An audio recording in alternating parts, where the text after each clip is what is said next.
जी हाँ दोस्तों, सागर धनखड़ केस को लेकर लगातार खुलासों के बाद सुशील कुमार की मुसीबतें बढ़ती जा रही हैं, लेकिन अभी तक ये मामला साफ नहीं हुआ है कि ये प्रॉपर्टी विवाद था या एक गैंग वॉर। तो कुछ लोग यही कह रहे हैं कि ये मामला प्रॉपर्टी विवाद से जुड़ा था, लेकिन कुछ का ये मानना है कि मारपीट हुई थी गैंग वॉर की वजह से। लेकिन आइए जानते हैं कि क्या मानना है स्पोर्ट्स अथॉरिटी ऑफ इंडिया के पूर्व रेसलिंग कोच का। जी हाँ दोस्तों, अजीत सिंह ने इसे गैंग वॉर बताया है। उन्होंने कहा कि यह किराए या फ्लैट के लिए नहीं था, बल्कि ये एक अलग ही मसला था।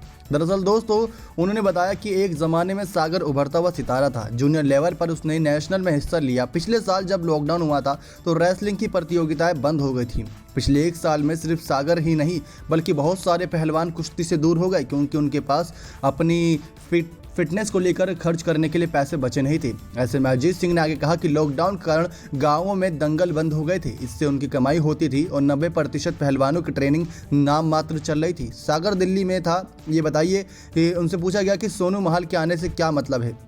वो तो हिस्ट्री शीटर गैंगस्टर है, उसके खिलाफ पुलिस रिकॉर्ड है। जैसा कहा जा रहा है कि सुशील कुमार उसके साथी सागर को उठाकर लाए हैं, तो सोनू को भी लाए थे। सागर को साथ सोनू क्या कर रहा था, इससे तो यह साबित हो जाता है कि सागर के गैंगस्टर भी संबंध थे। यानी कि दोस्तों, जैसे सुशील कुमार के नीरज बवानिया गैंग और काला जठड़ी गैंगस्टर के साथ रिश्ते का खुलासा हुआ, वैसे ही अगर सागर का रिश्ता सोनू से काफ़ी ज़्यादा गहराया हुआ था और उस रात अगर सोनू सागर के साथ मौजूद था, तो ये बात साफ है कि सागर भी कहीं ना कहीं गैंगस्टर की दुनिया में अब कदम रखने की पूरी फिराक में नजर आ रहा था। लेकिन सुशील कुमार इन सब से ही बचाना चाहता था सागर को, क्योंकि सुशील कुमार अच्छे से जानता था कि ये दुनिया कितनी खराब है। और सुशील कुमार ये बात भी जानता था कि सागर के अंदर रेसलिंग और कुश्ती के कितने अच्छे दाव पेच हैं, जिसके दम पर आगे वो ओलंपिक मेडल लाकर भारत देश का नाम रोशन कर सकता है। लेकिन अगर एक बार वो गैंग वॉर में फंस गया तो वहां से निकल पाना बहुत मुश्किल होता है। तो अजीत सिंह का यही मानना है कि एक गैंग वॉर थी, ना कि प्रॉपर्टी विवाद।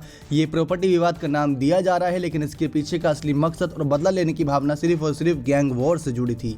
नेक्स्ट 9 स्पोर्ट्स की रिपोर्ट।